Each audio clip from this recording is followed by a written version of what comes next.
इत्तेफाक सिर्फ तुम्हारे साथ नहीं होते सिंह, ऊपर वाले की बड़ी कृपा है मुझ पर। इस दफा एक इत्तेफाक मेरे साथ भी हुआ है। बाय गॉड, मजा आएगा। पंडित जी को लाइए, लाइए जल्दी।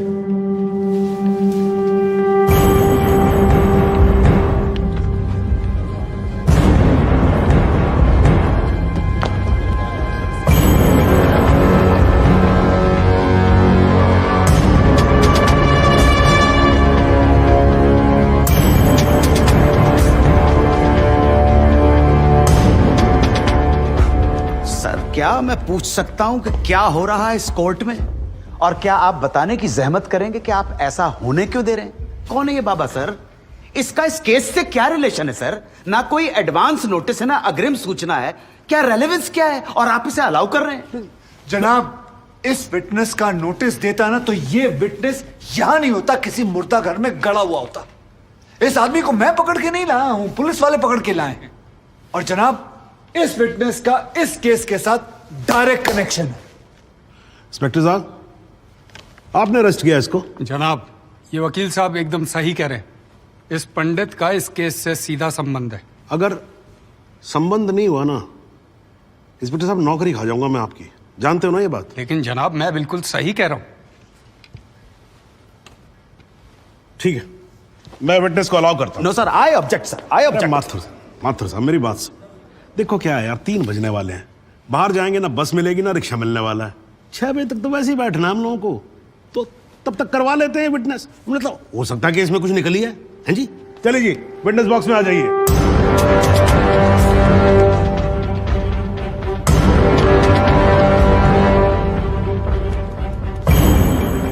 नमस्कार पंडित जी, क्या हाल है आपका? घरेलू कपड़े वपड़े, टीका शीका लगा के पूरी तैयारी में आए हैं। भाई भट्ट साहब, खड़े होइए। कोर्ट को बताइए कि इन पंडित जी का नाम क्या है? मोहम्मद इकबाल कादरी। हैं जी? मोहम्मद इकबाल कादरी। मोहम्मद इकबाल कादरी। इसको कहां से अरेस्ट कर लिया जी आपने? जनाब, मथुरा से 1 साल से वहां छुपा हुआ था साधु का भेष बनाकर। ये तो कमाल हो गया। जज साहब, इंस्पेक्टर महोदय झूठ बोल रहे हैं। हमारा नाम इकबाल कादरी नहीं है, हमारा नाम तो रामकृष्ण सारस्वत है। हम तो निरीह ब्राह्मण हैं, ब्रह्मचारी हैं। हाँ, जम्मू के रहने वाले हैं, उस वजह से भाषा में थोड़ी कश्मीरी झलक है, लेकिन हम वो नहीं है जो बताया जा रहा है। ये देखिए हमारा आधार कार्ड और voter ID card. Om Prakash ji, जरा लेके आओ उसे। लाओ जरा, फटाफट लेके आओ। जनाब, ये पंडित सरासर झूठ बोल रहा है। इसने पुलिस को खुद स्टेटमेंट दिया है जिसमें इसने खुद कहा कि ये इकबाल कादरी है। कंधे के ऊपर उत्तर प्रदेश पुलिस के 2 स्टार लगा रखे। इतना मालूम नहीं है कि पुलिस को दी गई स्टेटमेंट कोर्ट में एडमिसेबल नहीं है। जनाब, ये इंसान एक ट्रेन्ड मिलिटेंट है। नकली आधार कार्ड बनाना कोई मुश्किल काम नहीं है, आप अच्छी तरह जानते हैं। और फहीम भट्ट भी इसको आइडेंटिफाई कर चुके हैं। सर, ये अपनी आइडेंटिटी छुपा रहा है। श्रीमान यहाँ आइडेंटिटी छुपा नहीं रहा है, अपनी आइडेंटिटी बता रहा है। कैसे बताएगा अपनी आइडेंटिटी? हम सब कैसे बताएंगे सर? आप सुंदरलाल त्रिपाठी हैं, मैं प्रबोध माथुर हूँ, ये पंडित जी हैं कानपुर वाले। कैसे पता पड़ेगा? किसी आधार कार्ड से, राशन कार्ड से या पासपोर्ट से। सबूत आपके सामने है सर, संदेह की कोई बात ही नहीं। और वैसे बता दूं सर, निवेदन कर रहा हूं, ये जो पंडित जी है ना, ये ऑलरेडी झूठा गवाह पेश कर चुके हैं। बार एसोसिएशन ने इनका लाइसेंस रद्द कर दिया। चंद घंटों के मेहमान है ये वकीलगिरी से सर, इनकी बात को सीरियसली नहीं लिया जाए। माथुर साहब, चंद घंटे तो है ना, लड़ लूं ना तब तक तो लड़ सकता हूं ना। जॉली साहब, ये देखो यार, कोर्ट में लड़ने वड़ने की बात मत करो आप। नहीं, माथुर साहब एकदम ठीक बोल रहे हैं। मुझे लगता है पुलिस से कोई गलती हो गई है। बाबा जी सॉरी, आप जा सकते हो। एक मिनट जॉली जी, आप वहीं रुके। एक मिनट सर, मैं आपसे हाथ जोड़ के विनती करता हूँ, मैं इससे कुछ सवालात करना चाहता हूँ। मैं बड़ी मुश्किल से इसको लेके आया हूँ। मैं एक मौका मुझे दे दीजिए। नहीं, आपने क्या कहा था? आपने क्या कहा था? अभी ऑटो बस कुछ नहीं मिलने वाला है, एक मौका। 1 मिनट आप चिल्लाना बंद करोगे जरा? 2 मिनट चुप रहोगे आप? गलती हो, 2 मिनट चुप रहो।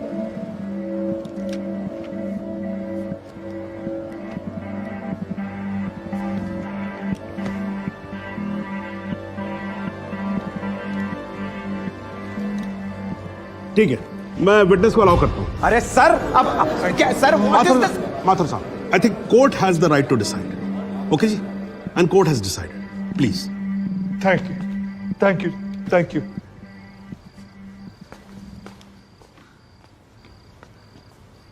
तो आप मेरी ब्राह्मण ब्रह्मचारी, तो फिर धर्म का बड़ा ज्ञान होगा आपको। अवश्य है। मैं भी कान्यकुब्ज ब्राह्मण हूं, वो भी जनेऊधारी। तो चलिए दो ब्राह्मणों के बीच में शास्त्रार्थ हो जाए। पूछिए क्या पूछना है। चलिए गायत्री मंत्र सुनाइए। ओम भूर्भुवस्व तत्सवितुर्वरेण्यम भर्गो देवस्य धीमहि धियो यो नः प्रचोदयात्। बहुत बढ़िया, पूरा नाम बताएं। रामकृष्ण प्रेम कृष्ण सारस्वत। धर्म, हिंदू। हिंदू धर्म में कितने वेद हैं? 4। नाम बताएं। ऋग्वेद, सामवेद, यजुर्वेद, अथर्ववेद। 4 युगों के नाम बताएं। सतयुग, द्वापर, त्रेता, कलयुग। वर्ण कितने हैं? 4।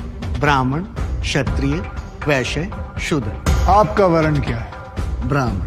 कौन से ब्राह्मण? गौर ब्राह्मण। कौन से गौर?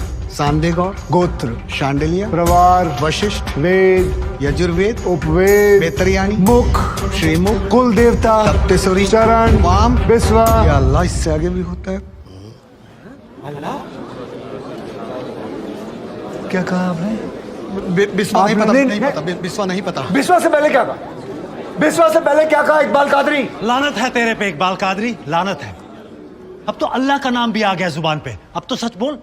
देख तू कुछ भी कर ले, तू बचेगा नहीं। कब तक जिएगा झूठ की जिंदगी? अस्तगफिरुल्लाह। वाइनते वन पोज क़यामत के 2 कुछ बुद्धि खुदाइश। मी आईने वाला सिद्ध किया खुदाचे उच्छान कुछ गुनाहगार सोई कर फैसलन पोज क्या छो पोज केचू ना परवायती करना मिला इंसाफ खुदाए करे इंसाफ पन्नीस दरबार बस इंशाल्लाह। इकबाल कादरी, अगर मैं चाहता था तुम्हारा मेडिकल टेस्ट करवा के ये पता कर सकता तुम कितने बड़े पंडित हो, मगर मुझे तुम्हारी जुबान से सुनना था। कोर्ट को बताओ तुम्हारा असली नाम क्या है, बताओ।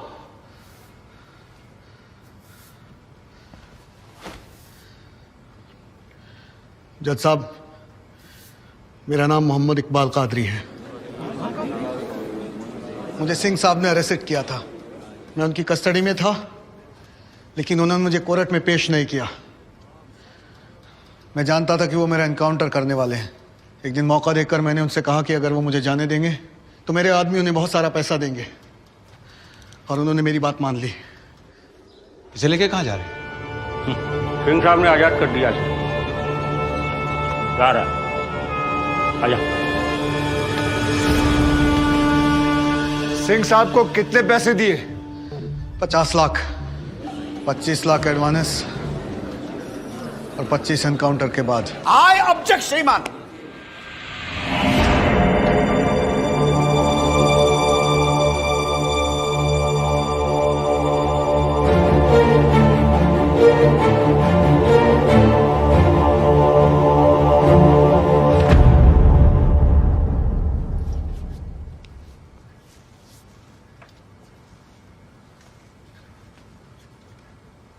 मुझे और कुछ नहीं कहना जनाब, मगर माथुर साहब की एक बात का जवाब जरूर देना चाहूंगा कि हमें सूर्यवीर सिंह चाहिए या फिर इकबाल कादरी। जनाब, हमें दोनों ही नहीं चाहिए। हमें ऐसे कादरी नहीं चाहिए जो बेगुनाह लोगों को मारना जिहाद समझते हैं, लेकिन हमें ऐसे सूर्यवीर सिंह भी नहीं चाहिए जो पैसों के लिए एक मिलिटेंट को छोड़ देते हैं और किसी बेकसूर की जान ले लेते हैं। मैं हिम्मती बहादुर पुलिस वालों को सलाम ठोकता हूं, झुककर सजदा करता हूं, लेकिन जिसके हाथ किसी बेकसूर के खून से रंगे हों, उसे मैं वही कहूंगा जो वो है, कातिल। और ऐसे राक्षसों से बच के रहिएगा माथुर साहब। किसी ने 25-30 लाख ज्यादा दे दिए तो क्या पता अगला इत्तेफाक आपके साथ हो जाए।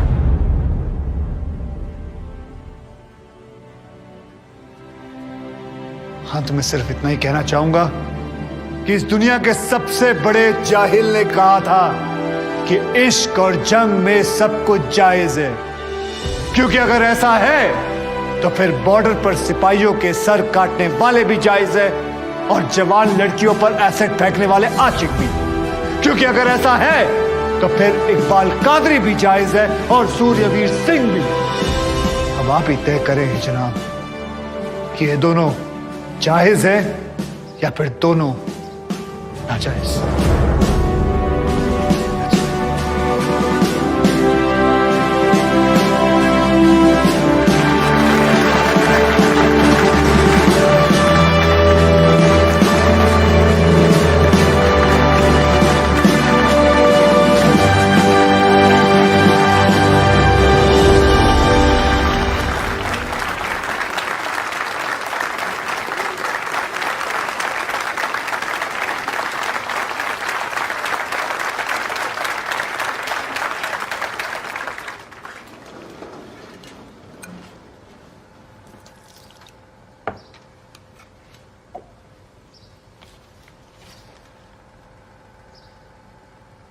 सालों में एक बार कभी कोई ऐसा केस आता है जब इस कुर्सी पे बैठने का अफसोस नहीं होता है।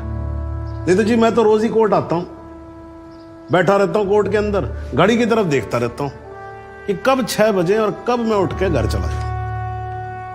क्या करें जी, न्यायपालिका की हालत ही कुछ ऐसी है।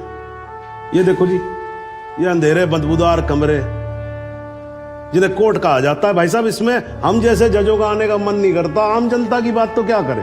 हाँ जी मात्र साहब ठीक बोल रहा हूं ना मैं? ये मतलब 3 करोड़ से ज्यादा केसेस पेंडिंग है इस देश के अंदर, और कुल मिलाकर जज कितने? 21,000। यानी देखा जाए तो 1 लाख लोगों पर 1 जज। डेट पे डेट पड़ती रहती है।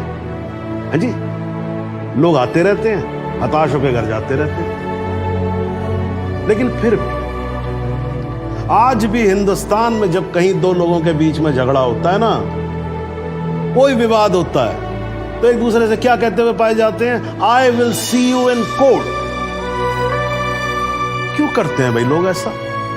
हाँ जी, क्योंकि आज भी लोग भरोसा करते हैं, न्यायपालिका पे। उनको भरोसा होता है कि अगर सरकार उनकी बात नहीं सुनेगी, प्रशासन उनकी बात नहीं सुनेगा, पुलिस उनकी बात नहीं सुनेगी, तो कोर्ट सुनेगी उनकी बात, सुनेगी और न्याय देगी। भाई साहब, इस कुर्सी पे बैठा मेरे जैसा हर आदमी, उसका यह कर्तव्य बनता है कि वो इस भरोसे को ना टूटने दे। इस कोर्ट में पेश किए गए सभी गवाह और एविडेंसेस, एक बात तो एकदम साफ हो जाती है कि 13 अगस्त को गोमती नदी के पुल पे जो भी हुआ वो अचानक होने वाला एनकाउंटर नहीं था, बल्कि एक सोची समझी साजिश के तहत की जाने वाली हत्या थी। इसलिए ये कोर्ट इंस्पेक्टर सूर्यवीर सिंह और उनके सभी साथियों को आईपीसी सेक्शन 302, 201, 182 और 340 के तहत हत्या, एविडेंस मिटाने, कोर्ट को गुमराह करने और झूठे सबूत पेश करने का दोषी मानते हुए लाइफ इम्प्रिजनमेंट की सजा सुनाती है। और यह कोर्ट शहीद कांस्टेबल बलदेव सिंह भदौरिया के पुत्र राम कुमार भदौरिया को तुरंत रिहा करने का आदेश भी देती है। The court is adjourned।